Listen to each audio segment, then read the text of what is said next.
اعوذ باللہ من الشیطان الرجیم بسم اللہ الرحمن الرحیم الحمدللہ رب العالمین والصلاة والسلام علی سید الانبیاء والمرسلین وخاتم النبیین اللہم صلی علی سیدنا محمد وعلی آلہ وصحبہ افضل صلاتک وعدد معلوماتک وبارک وسلم وصلی علیہ۔ معزز ناظرین، السلام علیکم ورحمۃ اللہ وبرکاتہ۔ جاذب پبلیکیشنز میں خوش آمدید۔ میں محمد سعید جاذب آپ کی خدمت میں حاضر ہوں۔ تعلیم القرآن کا سلسلہ جاری ہے اور میں آپ کی خدمت میں سورہ آل عمران کی تفصیلات و تشریحات لے کر حاضر ہوں۔ آج کی نشست میں سورہ آل عمران کی آیت نمبر 12 اور 13 شامل ہے۔ ارشاد باری تعالیٰ ہے، کل الذین کفروا ستغلبون وتحشرون الی جہنم وبئس المہاد قد کان لکم آیۃ فی فئتین التقطا فئۃ تقاتل فی سبیل اللہ واخری کافرۃ یرونہم مثلہم رأی العین واللہ یؤید بنصرہ من یشاء ان فی ذلک لعبرۃ لأولی الابصار۔ آپ صلی اللہ علیہ وسلم فرما دیں ان سے جنہوں نے کفر کیا ہے، یعنی جان بوجھ کر حق کا انکار کیا ہے، ان قریب تم مغلوب ہو جاؤ گے اور دوزخ کی طرف ہانکے جاؤ گے، اور وہ بہت ہی بری جگہ ہے۔ بے شک تمہارے لیے ایک نشانی ان دو گروہوں میں سے ہے جو باہم مقابل ہوئے۔ ایک گروہ اللہ کی راہ میں لڑ رہا تھا اور دوسرا کافر تھا۔ وہ کھلی آنکھوں سے دیکھ رہے تھے انہیں اپنے آپ سے 2 گنا، حالانکہ ایسی بات نہیں تھی۔ یوں اللہ تعالیٰ تائید کرتا ہے اپنی مدد کے ساتھ جسے چاہے۔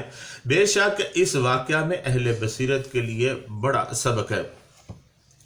ناظرین، حضرت عاصم بن عمرو رضی اللہ تعالیٰ عنہ اور حضرت عبداللہ بن عباس رضی اللہ تعالیٰ عنہ فرماتے ہیں کہ جب رسول اللہ صلی اللہ علیہ وسلم میدان بدر سے فتح و نصرت کے ساتھ لوٹے تو آپ صلی اللہ علیہ وسلم نے یہود کو بنو قینقاع کے بازار میں جمع کیا۔ یہ بنو قینقاع یہودیوں کا ایک قوم تھی، یہودیوں کا قبیلہ تھا، اور آپ صلی اللہ علیہ وسلم نے ارشاد فرمایا، اے گروہ یہود، مسلمان ہو جاؤ قبل اس کے کہ تمہیں بھی اس ذلت و رسوائی کا سامنا کرنا پڑے جس سے قریش دوچار ہوئے ہیں۔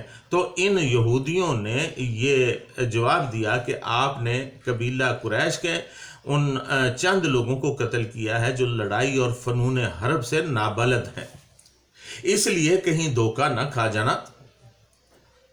اگر تم ہم سے جنگ کرو گے تو پھر معلوم ہوگا کہ مرد میدان کون ہے۔ تو اللہ تعالیٰ نے یہ آیت کریمہ نازل فرمائی، یعنی یہ ان کی غلط فہمی ہے کہ وہ بڑے مالدار ہیں، سچے دین کے مقابلے میں ان کے مال اور اولادیں ان کے لیے مفید ثابت نہیں ہو سکتے۔ اس ذہن کے عیسائیوں اور دیگر مشرکین کو بھی تنبیہ کی گئی ہے کہ وہ ظاہری ساز و سامان پر نہ اترائیں۔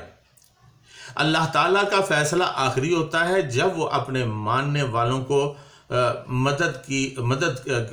مدد فرماتا ہے تو مخالفین کی تمام تدبیریں ناکام ہو جاتی ہیں اور اللہ کے دین کو غلبہ حاصل ہوتا ہے۔ ناظرین، غزوہ بدر حق و باطل کی عالمی جد و جہد میں اہم ترین موڑ ہے۔ یہ جنگ 17 رمضان 2 ہجری کو ہوئی۔ مسلمانوں کی مدینہ منورہ کو ہجرت کے بعد کفار کی مایوسی مزید بڑھ گئی اور انہوں نے ٹھان لیا کہ اپنی فوجی اور مالی قوت سے اسلام کو ملیہ میٹ کر دیا جائے۔ دشمن کو کمزور کرنے کے لیے حضور اکرم صلی اللہ علیہ وسلم نے اپنی منصوبہ بندی میں پہلا ہدف ان کے مالی فوائد کو رکھا اور تجارتی راستوں کی ناکہ بندی شروع کر دی۔ ادھر کفار نے ابو سفیان کی سرکردگی میں ایک بڑا تجارتی قافلہ ملک شام میں بھیجا تاکہ زیادہ سے زیادہ منافع حاصل کر کے مسلمانوں پر ایک زبردست فوجی حملہ کیا جائے۔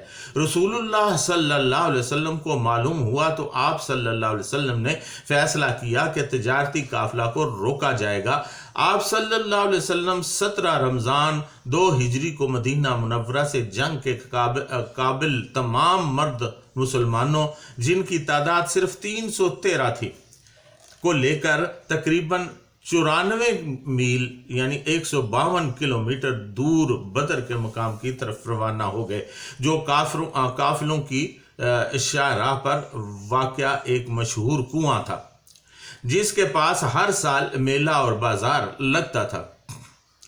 ان کے پاس صرف 2 گھوڑے، 70 اونٹ اور 8 تلواریں تھیں۔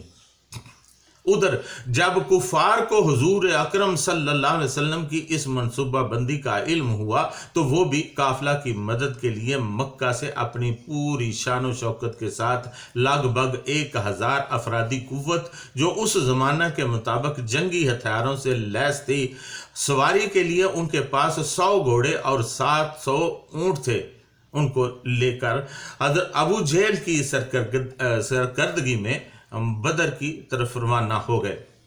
اگرچہ تجارتی قافلہ راستہ بدل کر بچ کر نکل گیا، لیکن ابو جہل جنگ کیے بغیر واپس نہیں جانا چاہتا تھا۔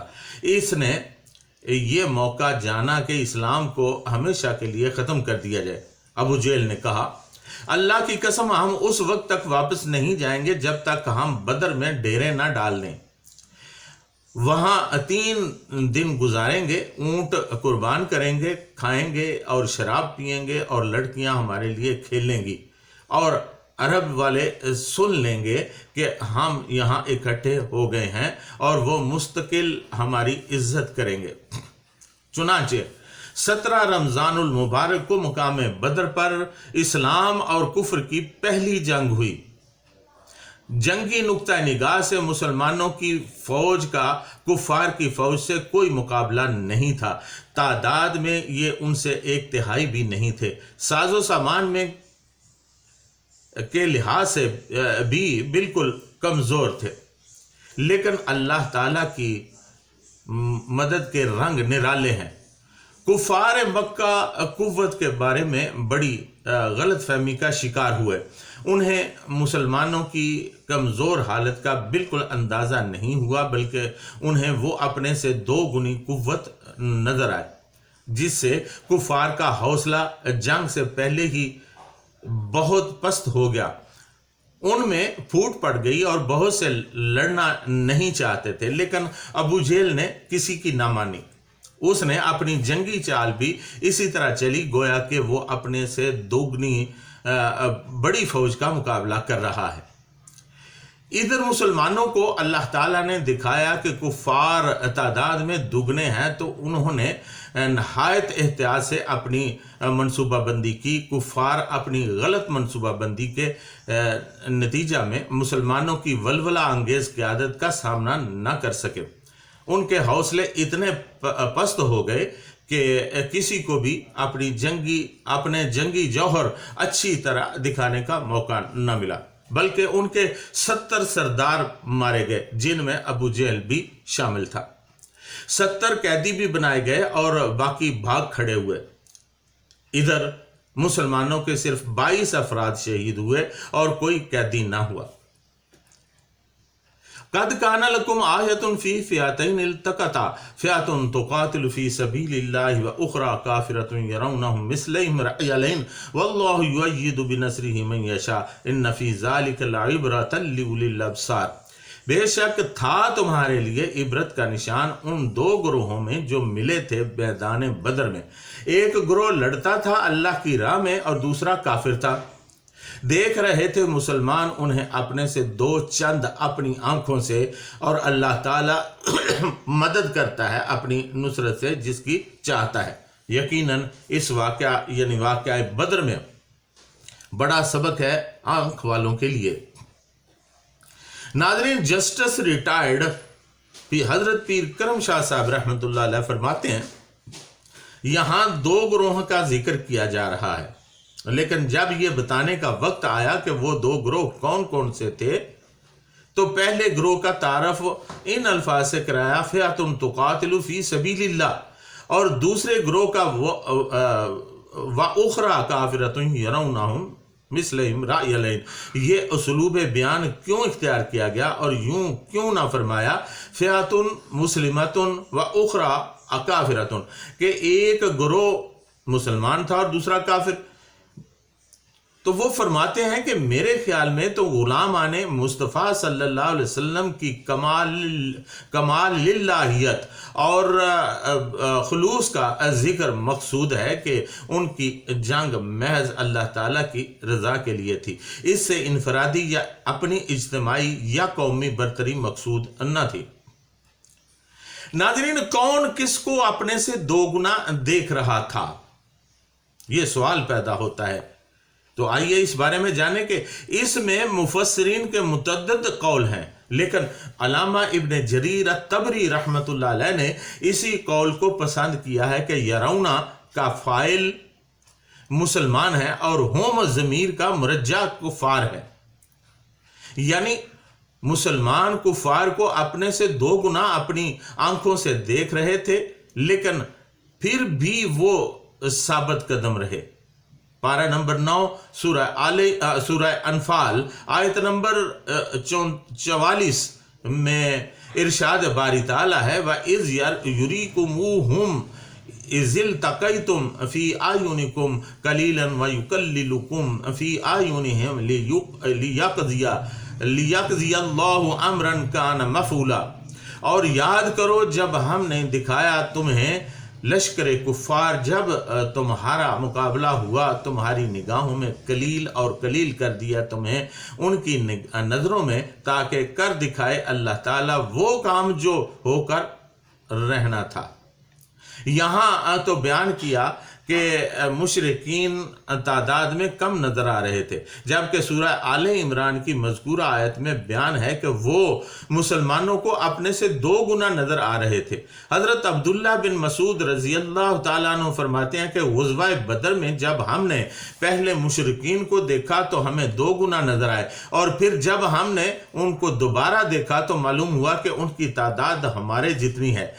دوسری روایت میں فرماتے ہیں کہ پھر مشرکین کی تعداد کو ہماری نگاہوں میں کم کر دیا گیا، حتیٰ کہ میں نے اپنے ساتھی سے کہا کہ کیا خیال ہے ان کی تعداد 70 ہوگی؟ تو اس نے کہا نہیں، میرے خیال میں یہ 100 ہوں گے۔ اور جب انہیں قید کیا تو ان میں سے ایک آدمی سے پوچھا تمہاری تعداد کتنی ہے؟ تو اس نے کہا کہ 1000۔ بہرحال پہلی دفعہ جب مسلمانوں نے مشرکین کی طرف دیکھا تو انہیں ان کی تعداد 2 گنا معلوم ہوئی۔ اس طرح وہ اللہ تعالیٰ پر توکل کرتے ہوئے اس سے مدد اور استعانت اور نصرت طلب کرنے کی طرف متوجہ ہوئے۔ مشرکین کو مسلمانوں کی تعداد زیادہ نظر آئی تو ان میں خوف و ہراس اور رعب و دبدبہ پیدا ہو گیا۔ جب جنگ شروع ہوئی تو اللہ تعالیٰ نے مسلمانوں کی نظروں میں مشرکین کی تعداد کم کر دی، اور مشرکین کی نظروں میں مسلمانوں کی تعداد اور کم کر دی، تاکہ ہر فریق بڑھ چڑھ کر دوسرے پر حملہ کرے، تاکہ اللہ تعالیٰ وہ کام کر دکھائے جو ہو کر رہنا ہے۔ نیز اللہ تعالیٰ حق اور باطل کے درمیان تمیز کر دے اور ایمان کے کلمہ کو کفر پر غالب کر دے، مومنین کو عزت عطا فرمائے اور کافروں کو ذلیل کرے۔ پارہ نمبر 4 سورہ آل عمران آیت نمبر 123 میں ارشاد باری تعالیٰ ہے وَلَقَدْ نَصَرَكُمُ اللَّهُ بِبَدْرٍ وَأَنْتُمْ أَذِلَّةٌ، اور بے شک مدد کی تھی تمہاری اللہ تعالیٰ نے میدان بدر میں حالانکہ تم بالکل کمزور تھے۔ اسی لیے یہاں پر ارشاد ہوتا ہے وَاللَّهُ يُؤَيِّدُ بِنَصْرِهِ مَن يَشَاءُ، اللہ تعالیٰ جس کو چاہتا ہے اپنی نصرت سے مدد فرماتا ہے۔ اس واقعہ میں صاحبان عقل و دانش کے لیے عبرت ہے، تاکہ وہ اللہ تعالیٰ کے حکم، اس کے افعال کو سمجھیں اور انہیں معلوم ہو جائے کہ اللہ تعالیٰ کیسے اپنی قدرت کے ساتھ اس دنیا میں اپنے مومنین بندوں کی مدد فرماتا ہے، اور قیامت کے دن بھی وہ اپنی نصرت سے سرفراز فرمائے گا۔ آج کی نشست میں ناظرین اتنا ہی۔ اللہ تعالیٰ سے اس دعا کے ساتھ کہ اللہ تعالیٰ ہمیں قرآن حکیم کو پڑھنے، اس کو سمجھنے اور پھر اس پر عمل کرنے کی توفیق عطا فرمائے۔ وما علینا الا البلاغ۔